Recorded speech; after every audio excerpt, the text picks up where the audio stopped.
Chesswacks, chess lessons for beginners. Ba-do-do-da. Chesswacks, chess lesson 1, the chessboard and piece placement. Welcome, beginner chess players. In this lesson, we will explain how the pieces are set up on the chessboard. Playing chess isn't that hard once you get used to it. Right, it didn't take Robbie here that long. The en passant rule was a little tough. Quiet. Even the not-so-difficult en passant rule will be explained in a later lesson. But for now, here is how the pieces are arranged at the beginning of every game. All 8 pawns are placed on the ranks shown highlighted now. And the rest are lined up across from one another. The 4 rooks, that's what I am. Then the knights, that's what Nat is. The bishops, queens, and kings. Remember that the color of the square for the white queen is always a lighter colored square. Hey, the pieces are set, and the game can begin. But before that, we need to know how the pieces move. On to the next lesson. Chesswacks, Chess Lesson 2, Piece Movement. It's time to learn how the pieces move. How exciting. Let's start with His Majesty himself, the King. Here is King Maidavoid. Hello, everyone. Egad, will this take long? It'll be super quick. Hey, Jadoob, how does a king move? The king may move in any direction as shown, but by only one square. Hey, after all, what's the hurry? But there are exceptions that we will cover later. And here is Queen Derry. Show us how you can move, Your Majesty. My pleasure. I just love an open board. The queen can move in a straight line in all 8 directions, as many squares as allowed. And it's important to know she is the most powerful. It's good to be the queen. Yeah. It's our turn, Jadoob. We bishops move in straight lines on the same colored squares, like this. What a blast! Here comes Sir Gaiad the Knight. 'Tis an honor. Knights are the only ones that don't move in a straight line. They move in an L shape. And they are the only pieces that can jump over others. Show 'em how, Sir Gaiad. Tally-ho!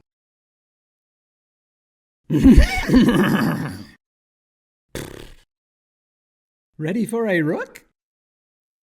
Robbie, we're only using white pieces for this lesson.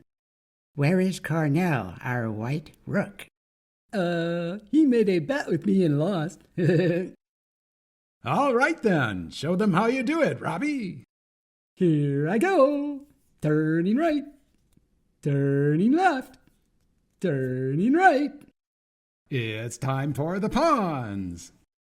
The pawns can move either 1 or 2 squares on their first move, like this, or like this. After that, they may only move 1 square at a time, such as this. That wraps up all the basic moves for all the pieces. We will cover castling in another lesson. The next one. How exciting. Chesswacks, Chess Lesson 3, Castling. Hello, aspiring chess players. Today we will cover castling. It's like moving 2 pieces at once, King Drawhope. That's right, Edmund. By Bobby's blunder. I don't know whose idea it was, but whoever made up the rules has me starting too close to the middle for my liking. So let's learn the rules for castling so you can put me in a safer place. Go, Robbie! Castling is allowed if 1. Neither the king nor the rook involved has moved yet. 2. There are no pieces between the king and the rook. 3. The king is not being attacked by an opposing piece. And 4, the king does not move through or finish on a square that is attacked by an opposing piece. Also, the king always moves 2 squares toward the rook, and the rook moves to the square on the other side of the king. Whoosh! Now let's show an example. Making some moves from the start, we arrive at this position. Black may now choose to castle kingside. White can also castle, which goes like this. Now we will show how to castle queenside. Dum-de-dum. Like this. And this. Let's show when castling is not allowed. Here, the king has already moved, and the castling privilege is lost. And here, the opposing bishop attacks a square that the king must move to castle, so no luck. If that piece were to be blocked, such as shown, castling could be executed later. I always like castling. You and me, Robbie. And please, our gentle viewer, by Great Morphe's ghost, remember to keep your king safe. Chesswacks, chess lesson 4. Captures.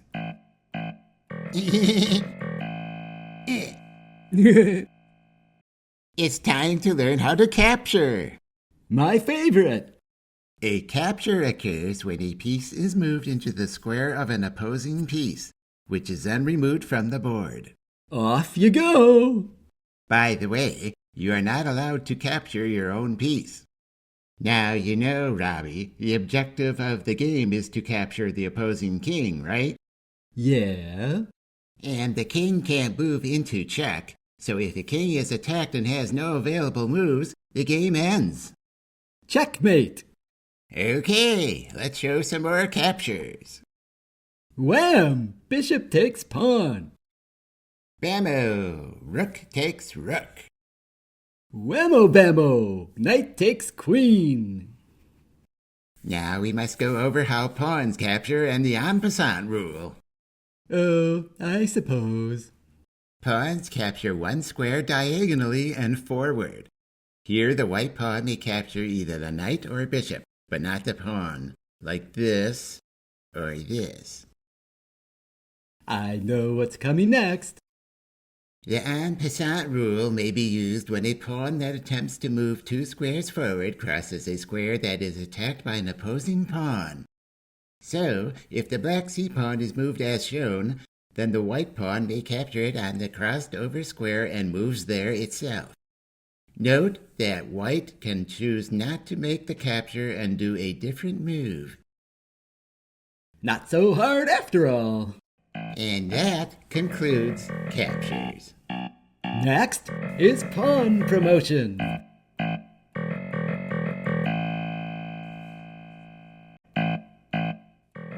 Chess lesson 5!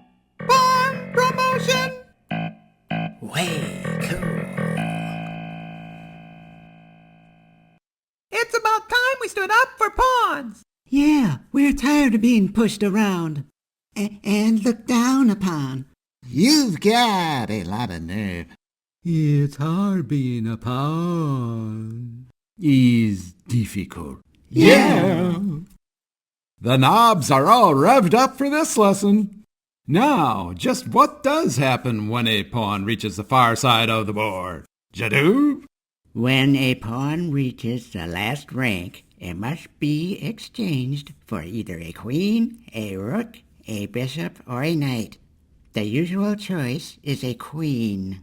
Hey, that means a total of 9 queens is possible. The other choices are rarely preferable. Here is an example. If a queen is chosen, a stalemate results and the game is drawn. But with a rook promotion, the game may continue. And here a knight delivers checkmate. How exciting. That wraps up this lesson. Hooray for pawns! Pawn power!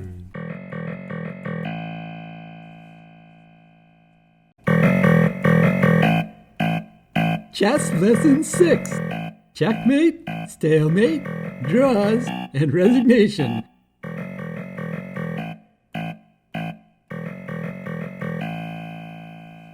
Odds Butkins! This is the last lesson regarding the rules.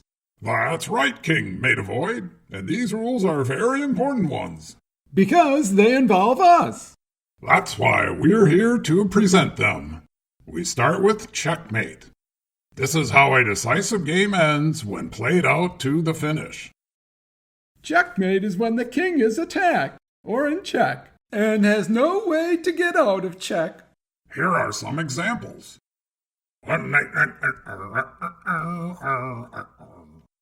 How sad when it's me. By Bobby's blunder. It's the price we pay for being kings. Now let's cover draws. Another ending is called stalemate, when a king is not in check, but there are no legal moves for any of the pieces, not just the king. So the game is drawn, or in other words, a tie. Sometimes a draw is the only possible result, such as when neither side has enough of a force left to deliver checkmate with. For example, only one bishop cannot mate a king, or just one knight. Another draw is the 50-move rule, where neither side moves a pawn nor captures a piece in 50 consecutive moves. A record of all the moves is needed for that one. The same for the next one. 3 repetitions of the exact same position. When this happens, either player can claim a draw. The last way to draw a game is by agreement. Either player may ask the opponent if they would accept a draw. If agreed, the game ends. One last way a game ends is a common one, when one player resigns. Or, in other words, admits defeat. Hey, there's no point in wasting time when the game is obviously lost. And by Great Morphe's Ghost, you can always play again. How about a game now, Draw Hope? Let's round up the pieces.